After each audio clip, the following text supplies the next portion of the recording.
At yan po mga ka-vlog, magandang hapon sa inyong lahat. Nagbabalik po ako sa aking beef steak Pinoy. So kanina nagawa na namin yung video na yon at ito naman ang second part, no? Yung kanina nag-init ako ng mantika, so hindi ko na napakita sa inyo mga ka-vlog. So ipa-fried natin ang ating beef. Ayan siya, bago natin siya gawing may sauce mga ka-vlog. Ipa-fried muna natin yung ating beef steak. Ayan, inaalis na natin siya doon sa pinagmarinitan niya mga ka-vlog. At yan po ang proseso paano tayo gumagawa ng beef steak.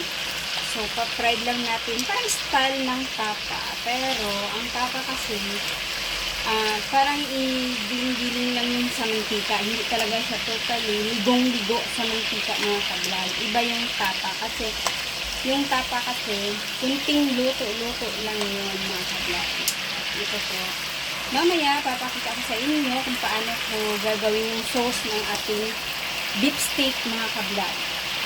At ito po mga ka-vlog, ang aking pina-fried na yung binabad ko na aking gagawing beef steak. Ayan. Pina-fried ko na siya ng mapula-pula lang siya. At ngayon, ang gagawin ko ay maglalagay ulit ako ng pang sauce ng aking beef steak. Okay, mga ka-vlog. At yun po mga ka-vlog, kung saan po ako nag-fried kanina ng beef na para sa beef steak. Dito din po, binuhos ko yung pinagbabaran kanina na tinimplahan ko ng kalamansi at soy sauce at paminta at asukal mga ka-vlog. Ayan po. Pakuluin lang po natin siya. Pag lumapot na, yun po, gagawin po natin ulit. Igigisa po natin dyan yung sibuyas puti, yung onion white. At saka, maglalagay ako ng panlasa mga ka-vlog. At yun po, magbabalik ako mamaya. At yan po mga ka-vlog, nagkulo na po siya mga ka-vlog. So, lalagay ko ng aking onion white. Ihahapkok lang natin siya. Tapos, tanggalin ko ulit dyan siya sa yan, kawali na yan mga ka-vlog. Para lang po, isit aside po natin ang ating onion.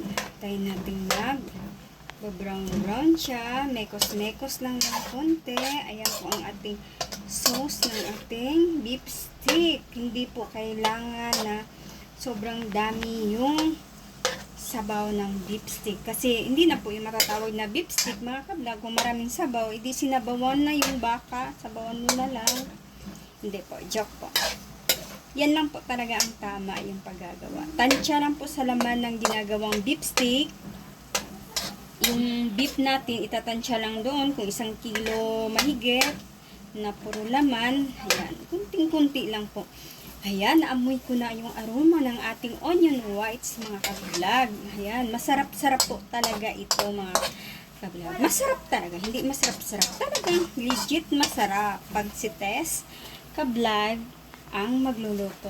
Asan pa ba ang galing ni ka-vlog Tess Solicar kanya ba? No? Kundi, dito lang naman po sa pagluluto. Kasi pag nagluluto ako, may hinahaluan ko na yung pagmamahal ko dito sa puso. Para sa isip din naman, doon natin malalaman na masarap pala yung luto natin.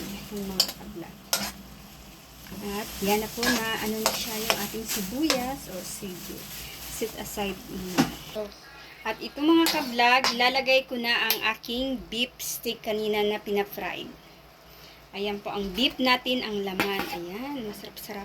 Nag-iwan ako ng kunting white onions dyan sa pinaka-last ng part dyan sa kawali. Kasi kailangan po, meron ding onion siya sa ilalim mga ka-vlog. Ayan po at pakuluan lang natin siya ng pakuluan dyan hanggat sama sticky na yung sabaw niya at doon po natin ilalagay sa ibabaw yung white onion na iginisa ko kanina na tinatabi ko at yun po ang ilalagay ko sa ibabaw mamaya. At makikita po nyo yan mga ka-vlog. Ayan po. At ayan po mga ka-vlog, kumulo na siya at yun lang po. Ayan, malapit na yung sabaw niya. Ayan, beef steak po talaga siya. Pinoy beef stick tayo ngayon mga ka-vlog. Ayan po ang aking beef. At yan, lalagay na natin yung pinakahuling onions natin natabi kanina. Mga ka-vlog, ayan po. O diba ang sarap-sarap? Ang napakasarap na beef steak ni Tess Sulicar Canyabano na ang misis ni Benji Canyabano. Mataray pero sweet naman pagdating naman sa pagtatrabaho sa loob ng bahay, lalo na sa pang-ulam araw-araw mga ka-vlog. Marami po tayong natutunan sa ating pagluluto dito po sa Pinoy Panglasa po mga ka-vlog. So, wag po inyong kalimutan i-like and share ang aking videos na beef steak, Pinoy beef steak. Sana magustuhan nyo ang aking niluto ngayong araw na ito. Araw po ng Sabado. So, enjoy kami sa aming dinner, no? Kayo din mga ka-vlog, mag-enjoy din kayo dyan sa ating dinner. Ayan na po. Tapos na po ang aming nilaga. Sorry. Beef steak. Kasi palagi po kasi kami nagnilagang baka dito, no? Sunod-sunod na mga araw na to, puro kami beef. At ayan po, mga ka-vlog.